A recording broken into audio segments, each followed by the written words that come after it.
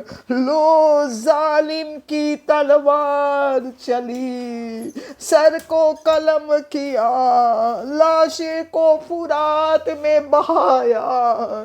لیکن روایتیں بتاتی ہے لاشا وہیں پر ٹھہرا رہا. جب دوسرے بھائی کا سر قلم ہوا، دوسرا لاشا فرات میں پھینکا، دونوں بھائی بغل گیر ہو کر چلنے لگے. پروردگار انا للہ و انا الیہ راجعون۔ خدایا تجھے واسطہ تیری ذات پاک کا، تیری رحیمی کریمی کا واسطہ، محمد صلی اللہ وآلہ محمد صلی اللہ کا واسطہ، ہماری اس چھوٹی سی عزاداری کو تو ہم سب سے قبول فرما لے۔ پروردگارہ جو بھی لابلد ہے جناب مسلم کے صدقے میں انہیں اولاد نرینہ عنایت فرما دے۔ پروردگارہ تجھے واسطہ طفلان مسلم علیہ السلام کا، تمام والدین کی اولاد کو والدین کے لیے آنکھوں کی ٹھنڈک بنا دے۔ جو والدین اپنے بچوں کے لیے کوئی ایڈمیشن کے لیے، کوئی جاب کے لیے، کوئی بزنس کے لیے، کوئی شہر کے پھول کھلنے کے لیے پریشان ہے، یا کوئی والدین اپنے بچے گمراہ ہے اس کے لیے پریشان ہے، تو ان تمام کی پریشانیوں کو طفلان مسلم کے صدقے وسیلے اور طفیل میں دور فرما دے۔ ہمیں ہماری اولاد کو ایسے کام کرنے کی توفیق عنایت فرما کہ دنیا اور آخرت میں عزت، خوشی، کامیابی نصیب فرما دے۔ پروردگارہ ان تمام ظلم کا انتقام لینے کے لیے ہمارے امام کے ظہور میں جلدی کرا دے، آسانی کرا دے۔ ان کی پہلی ہی آواز پہ ہم سب کو لبیک کہنے کی توفیق عنایت فرما۔ ہمیں ہمارے امام کی خدمت کا موقع نصیب فرما دے۔ پروردگارہ ہم سب کو جلد سے جلد زیارت چاردہ معصومین کرنا، عمرہ کرنا، حج کرنا نصیب فرما۔ مولا کے چاہنے والے دنیا کے کونے کونے میں جہاں کہیں بھی پریشان ہے، رنج غم بلا آفت مصیبت میں مبتلا ہے، ان کی پریشانیوں کو دور فرما دے۔ بیماروں کو شفا کاملہ و عاجلہ عنایت فرما دے۔ پروردگارہ یہ بی بی خدیجہ اکیڈمی والے جو بھی کام کر رہے ہیں، جو بھی خرچ کر رہے ہیں، جو بھی سن رہے ہیں، ان تمام کی تمام نیک تمناؤں کو پوری فرما دے۔ الحمدللہ علی کل نعمہ، وصلی اللہ من کل خیر، واعوذ باللہ من کل شر، واستغفر اللہ من کل ذنب، فاکفنا یا قاضی الحاجات و یا کافی المہمات، انک علی کل شیء قدیر۔ ربنا تقبل منا انک انت السمیع العلیم، لا حول ولا قوة الا باللہ العلی العظیم۔ A very humble request to recite Surah Fatiha. أعوذ بالله من الشيطان الرجيم. بسم الله الرحمن الرحيم. الحمد لله رب العالمين الرحمن الرحيم مالك يوم الدين إياك نعبد وإياك نستعين اهدنا الصراط المستقيم صراط الذين أنعمت عليهم غير المغضوب عليهم ولا الضالين.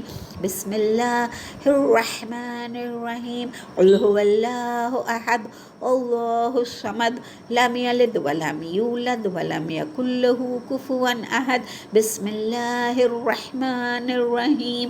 قل هو الله أحد الله الصمد لم يلد ولم يولد ولم يكن له كفوا أحد. بسم الله الرحمن الرحيم. قل هو الله أحد الله الصمد لم يلد ولم يولد ولم يكن له كفوا أحد. إن الله وملائكته يصلون على النبي يا أيها الذين آمنوا صلوا عليه وسلموا تسليما. اللهم صل على محمد وآل محمد وعجل فرجهم. پروردگار عالم، یہ عظیم سورہ کی تلاوت، مجلس، حدیث قصہ، مرثیہ، ماتم، یہ ساری عبادت تیری بارگاہ میں تو قبول فرما۔ یہ سب ذکر کا نذرانہ پیش کرتے ہیں 14 معصومین کی بارگاہ میں، بالخصوص ہمارے وقت کے امام کی بارگاہ میں، تمام شہدائے کربلا، یتیمان کربلا اور اسیران کربلا کی بارگاہ میں۔ اس سے جو بھی ثواب حاصل ہو وہ جملہ مرحوم مومن و مومنات کے ارواح کو پہنچے، بالخصوص بانی مجلس کے مرحومین کو پہنچے، مجلس میں شرکت کرنے والی ہر ایک مومنہ کے مرحومین کو پہنچے، وہ مرحومین جس کا کوئی فاتحہ یا دعا کرنے والا نہ ہو۔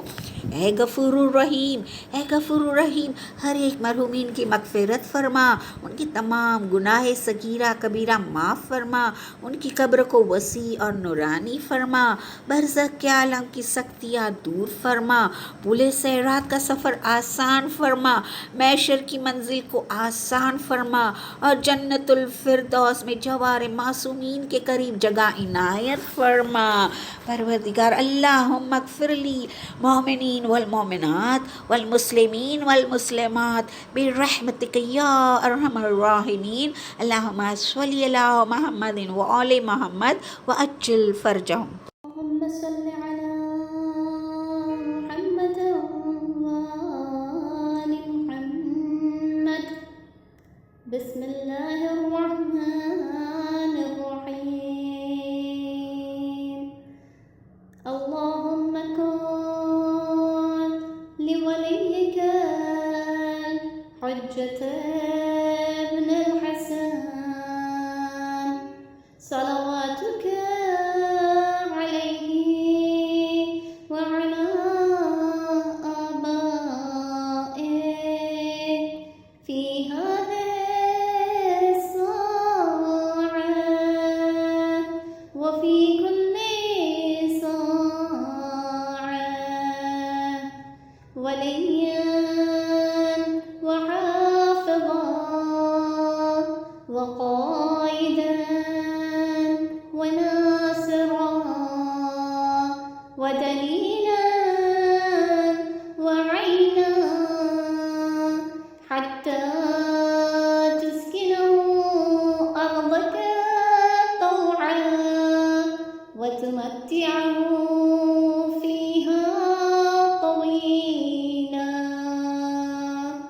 برحمتك يا أرحم الراحمين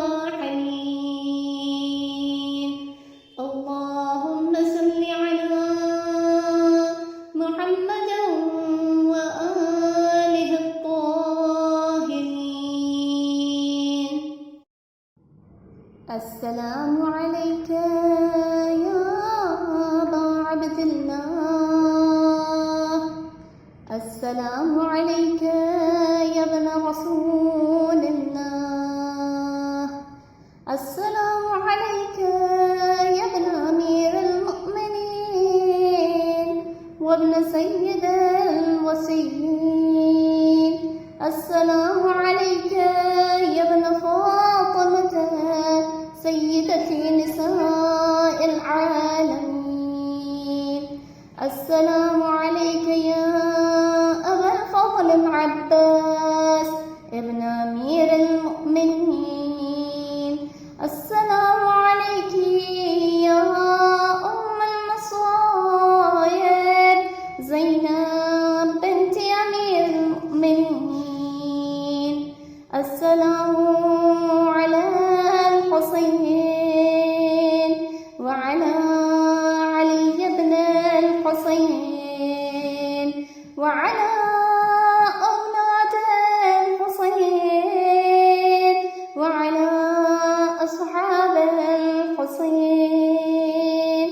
السلام على شهداء جميعا ورحمة الله وبركاته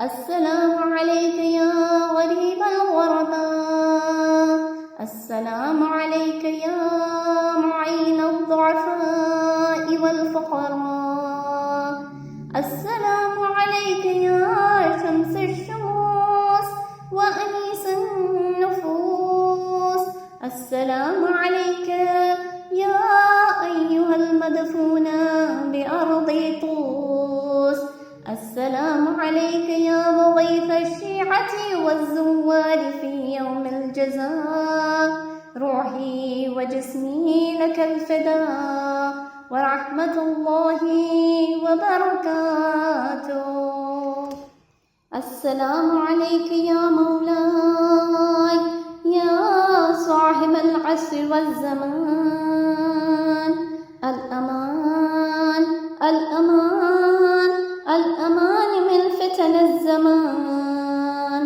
السلام عليك يا خليفة الرحمن السلام عليك يا إمام الإنس والجان السلام عليك يا مظهر الإيمان السلام عليك يا شريك القرآن السلام عليك يا قاطع البرهان السلام عليك يا إمام زماننا هذا عجل الله تعالى فرجك وسهل الله مخرجك وظهورك ورحمة الله وبركاته.